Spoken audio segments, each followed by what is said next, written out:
Tumeona kwamba hiki kinachokuja ni tofauti na hiki cha awali, yani kwamba hii ni ya mwendo haraka na itasaidia pia kama ambavyo Dodoma, Dar es Salaam, Morogoro ipo kwamba mtu anaweza kwenda kufanya kazi Dodoma akarudi nyumbani kwake kulala.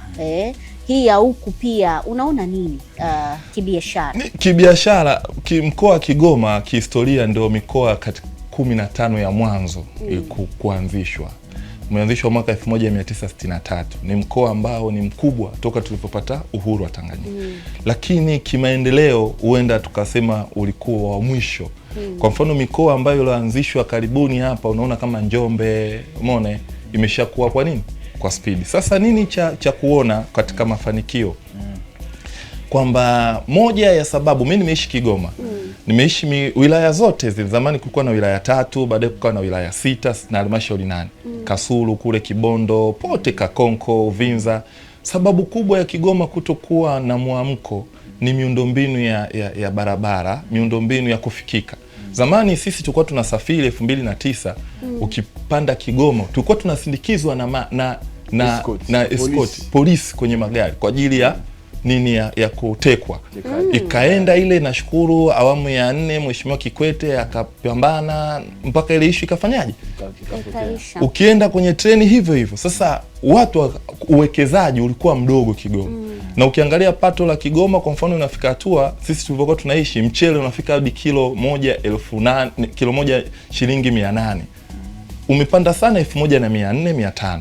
Sasa mzunguko chakula kinalimwa sana, lakini mzunguko wa pesa ni mdogo, kwa sababu miundombinu ya kwenda kufata vile changamoto. Kwa kuta wanalima kwa ajili ya kutumia tu. Ukienda wakati mwingine mchicha pale Nazareti, Gungu, umeona mchicha bei rahisi fungu.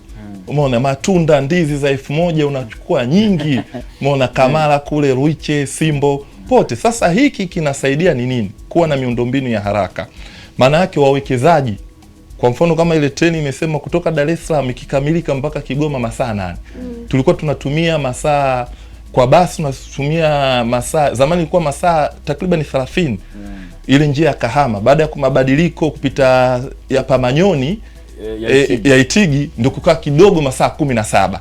Gari zilikuwa zinapita hapa Itigi baada ile kukamilika. Lakini bado Kaliwa bado ikikamilika hii, maana yake masaa 8 kutoka Dar es Salaam mpaka Kigoma.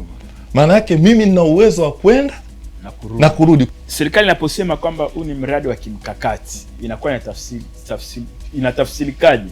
Mradi wa kimkakati kutokana na Kigoma, nadhani hamna mtu asiyojua imezingirwa na nchi rafiki. Kwa mfano tuna DRC imezingira pale.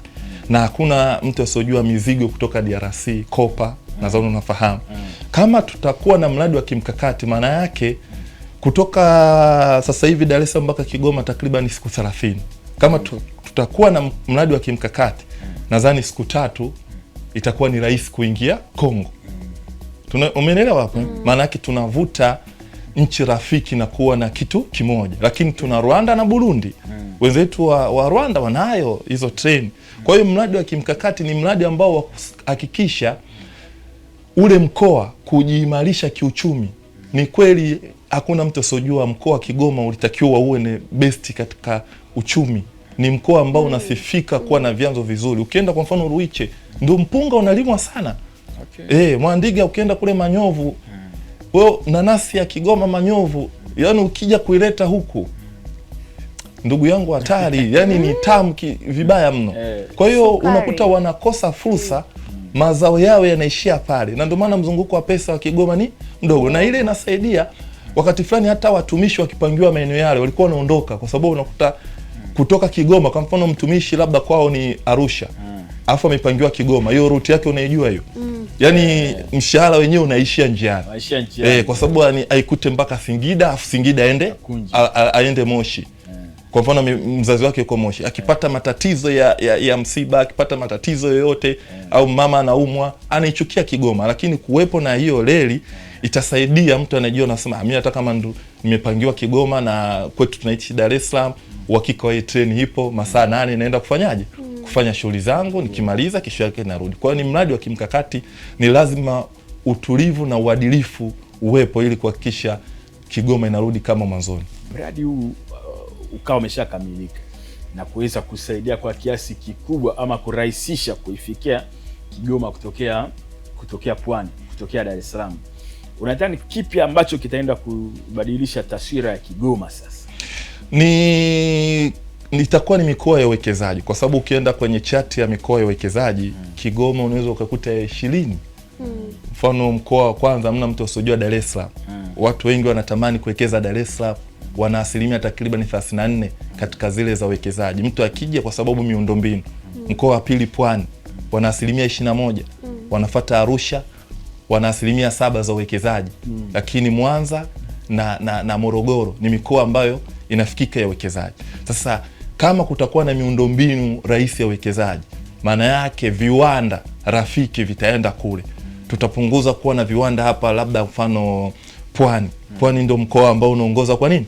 Kwa viwanda, kwa Mheshimiwa Abubakar Kunenge. Umeona hata leo hiyo ziara zimefanyika kwa mawaziri pale. Na mkoa mwingine kama Mwanza. Sasa tukiwa na miundombinu, manake makampuni makubwa yatapeleka kule viwanda. Na soko la viwanda manake ajira ndogo ndogo. Leo hii unaona watu wa Kigoma wengi wanaondoka, wanakuja Dar es Salaam kutafuta ajira. Ukienda unakuta wengi wanafanya kazi nyingi kwa sababu mkoa ule hauna fursa, mzunguko wa pesa ni mdogo. Lakini tukiwa na hii miradi hii, manake viwanda vile vitafikika kule. Umeelewa? Kwa hiyo hilo swala ajira, kwa mfano umeona hii reli ya kisasa imesema takriban vijana 15,000 wataajiriwa. Kwa hiyo maana yake kutakuwa ni nchi yani kwa mfano mkoa wa Kigoma utaingia katika ile mikoa yenye ushindani ya uwekezaji. Na ile ushindani wa pato la kiuchumi, bado mkoa wa Kigoma licha ya kujipambanua, lakini kwenye swala la uchumi na katika swala la uwekezaji wako nyuma sana. Wabunge wana kazi ya kufanya ziada ili kushawishi wawekezaji wawepo pale, kwa sababu ukiangalia rate ya viwanda ni vichache viko Kigoma. Umeona? Kwa hiyo hata mawese yenyewe watu ama kitu kinachoumiza. Unafahamu kama mawese yanatoka Kigoma yanakuja Dar es Salaam, yanatengenezewa mchakato wake, alafu yanarudishwa tena wapi? Kigoma, yani ule mchakato wa sabuni. Umeona? Kwamba yanarudishwa kwa hiyo unakuta kama kutakuwa na miundombinu, manake viwanda vitakuwepo pale. Bado tunaona mara kadhaa viongozi mbalimbali ambao wanakuwa wakitokea mkoa wa Kigoma wamekuwa wakizungumzia mkoa wa Kigoma kama mkoa ambao ni kama vile serikali unausahau katika kuwapelekea huduma muhimu za kijamii, ikiwemo miundombinu hata ya barabara na huduma nyinginezo za kiafya. Nadhani hii inatokana na nini? Ni kweli baadhi ya kauli zilikuwa zinasemekana kwamba mkoa wa Kigoma umesaulika. Tumeona baadhi ya mikoa mingine imekuwa ni haraka kupokea nini? Kupokea maendeleo na kukua kwa kasi. Kigoma unapitia changamoto moja kama unavyosema, na hili ni rai kwanza, wakazi lazima wakubali mkoa wao. Kwamba wakishakubali mkoa wao, unajua kwamba vijana wengi wa mkoa wa Kigoma, mimi nimeishi na uzuri nimecheza pale mpira, umeona wanaamini kwamba fursa hili nifanikiwe lazima nitoke katika haya maeneo, kwamba niende kutafuta huko, na ndio maana unakuta akienda huko anafanya kazi kwa jitihada zote. Umeona kwa nini wasanii wanatoka kule? Kutokana na nature ya mkoa wao. Umeona kwamba ukienda huko lazima utoke, lakini pia lazima maeneo ya Ujiji kuwe na mabadiliko. Ukitoka Ujiji wote ndugu zangu pale ukitembea, bado ili kuwe na mabadiliko lazima uruhusu wageni.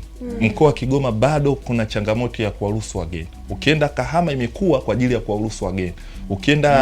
Ukienda mikoa kama Igunga imekuwa kwa ajili ya kuwaruhusu wageni. Ukienda sehemu yoyote inapokuwa lazima uwaruhusu nini? Wageni. Changamoto ya Kigoma wanapitia kuruhusu uwekezaji wa wageni. Kwa mfano, hakuna mikoa ili iweze kukua lazima kuwe na makabila tofauti. Na yakipatikana makabila tofauti, yapo makabila yamejiwekeza kwa ajili ya biashara tu. Sasa lazima watu wakubali. Kwa mfano, mtu anaweza kaja akataka kuwekeza. Kitu kinachopitia, mimi nataka nizungumze kwenye swala la Kigoma. Sio kwamba serikali hawapeleki, lakini kuna uwekezaji. Kwa mfano, juzi kati kulikuwa na uwekezaji wa kwa mfano kuna mkoa ili uweze kukua kuna biashara tofauti. Kuna mwingine atawekeza biashara ya baa, mwingine atawekeza biashara ya uwanja. Kwa hiyo lazima ndo nature ya nini? Ya mkoa. Kwamba hivyo vitu. Sasa kuna mwekezaji anaweza akawekeza, bwana mimi nataka niwekeze Starehe. Kwa hiyo lazima mkoa, hii Starehe wanapowekeza ilmradi haivunji nini maadili. Sasa wakishawekeza, zipo beria, zipo vikwazo, wawekezaji wanasema nikipeleka nakosa nini ule uwekezaji. Lakini kuna uwekezaji, kwa mfano ununuaji wa nyumba. Kwa mfano yapo maeneo, kwa mfano unaweza kukuta Kigoma Ujiji, mtu anatamani kununua nini eneo ili ajenge sheri. Kwa hiyo bado kuchangamkia zile fursa, lazima wazee wetu ambao walikopo Kigoma Ujiji wachangamkie fursa ili uwekezaji uwe mkubwa, kwa sababu uwekezaji unaanzia nyinyi wenyewe. The Bantu.